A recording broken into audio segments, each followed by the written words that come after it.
मैं आज आपको कक्षा तृतीय विषय सामाजिक विषय, इसमें दो किताबें आती हैं, सामाजिक अध्ययन और महाभारत की कथाएं।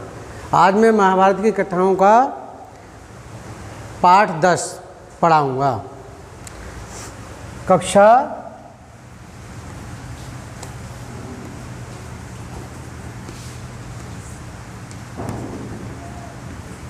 तृतीय विषय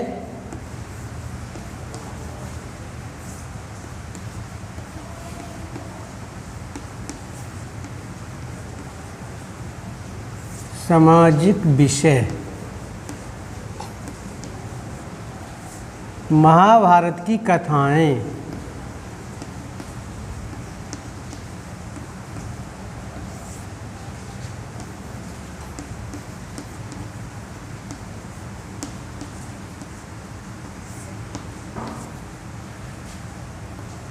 पाठ 10।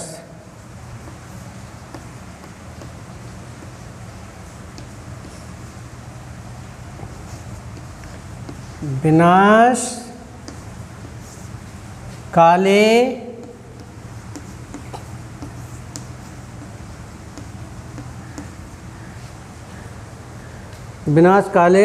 विपरीत बुद्धि।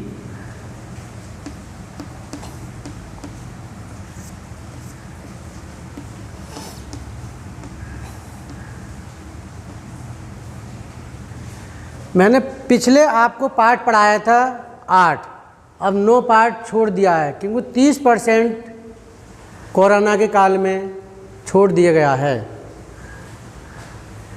विनाश काले विपरीत बुद्धि, युधिष्ठिर के यज्ञ की धूमधाम से जो इन्होंने यज्ञ करा था उससे दुर्योधन और जलने लगा, और जब है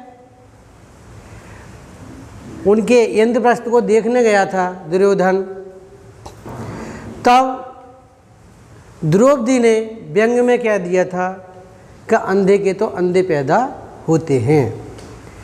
यानी उन्हें दिखाई दिया था जहाँ जो उन्होंने जो बनवाया था इंद्रप्रस्थ, तो जल की जगह थल था और थल की जगह जल था, इस प्रकार से उसकी बनावट बनी हुई थी।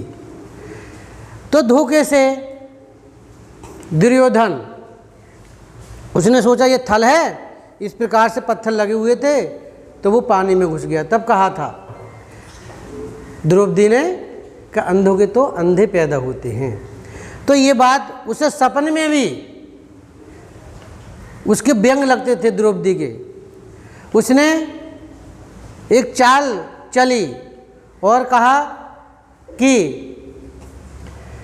युधिष्ठिर जुआ के शौकीन है, उन्हें हस्तिनापुर बुलाया जाए। तब उन्होंने निमंत्रण भिजवाया और उन्हें भी, युधिष्ठिर को भी अच्छा लगा, और 5 भाई सहित और अपनी पत्नी द्रौपदी सहित वे हस्तिनापुर में आ गए। राजसभा लगी हुई थी, वहीं पर जुआ खेलना प्रारंभ हो गया। दुर्योधन की तरफ से जुआ उनका मामा शकुनी खेल रहा था। युधिष्ठिर भी बहुत अच्छे शौकीन थे और इस खेल के अच्छे खिलाड़ी थे। अब वो दोनों बैठ गए इस प्रकार से। जैसे ही उन्होंने पहली शर्त लगाई अपनी युधिष्ठिर ने कि पहले मेरे रत्नों की बाजी, सोने चांदी के खजाने और रथ और घोड़ों की बाजी लगा दी, तो ये बाजी भी हार गए। उसके बाद उन्होंने अपने नौक और चाकरों की बाजी लगाई, तो फिर वो भी हार गए। उसके बाद उन्होंने युधिष्ठिर ने बाजी लगाई नकुल सहदेव भीम अर्जुन, तो वह भी हार गए।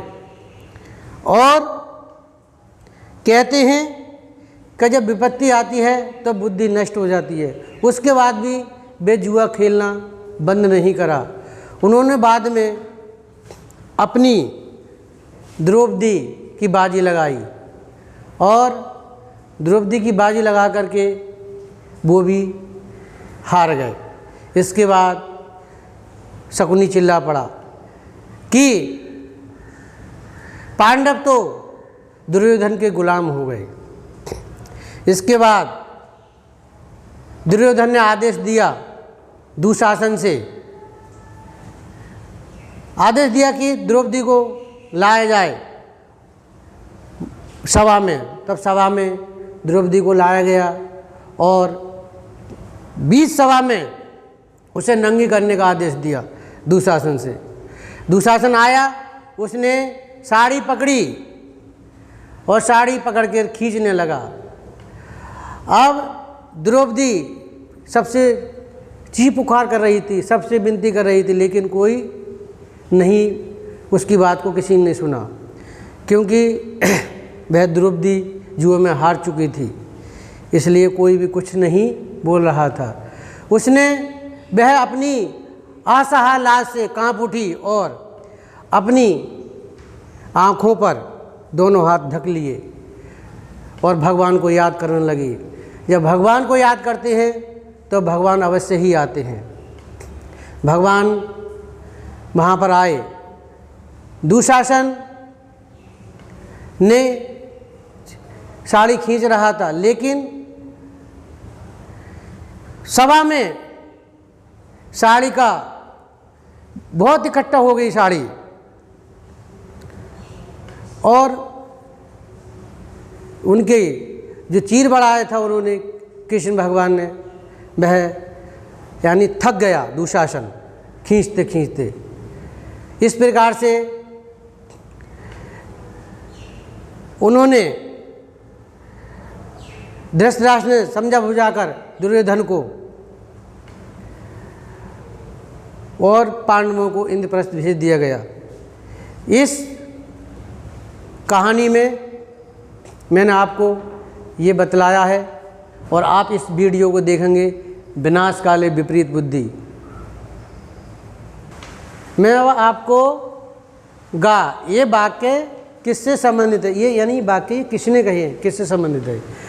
नंबर 1, पांडव दुर्योधन के गुलाम हो गए। ये बात किसने कही थी? शकुनी ने कही थी, जो मामा शकुनी जो दुर्योधन की तरफ से खेल रहा था। शकुनी यानी दुर्योधन का मामा शकुनी। नंबर 2, चलो इस बार मैंने अपनी पत्नी की बाजी लगाई। तो ये बात किसने कही थी? युधिष्ठिर ने कही थी।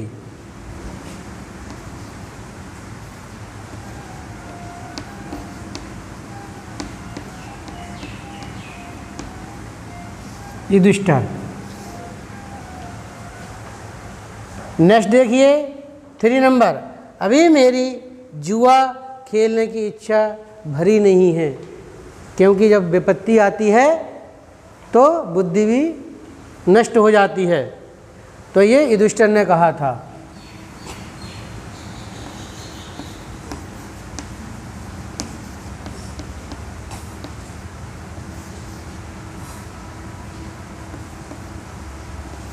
युधिष्ठिर। सभा के बीच द्रौपदी को नंगी कर दो, ये बात किसने कही थी? जब दुशासन खींच के लाया था तो ये दुर्योधन ने कहा, यानी सभा के बीच द्रौपदी को नंगी कर दो, दुर्योधन ने कहा था।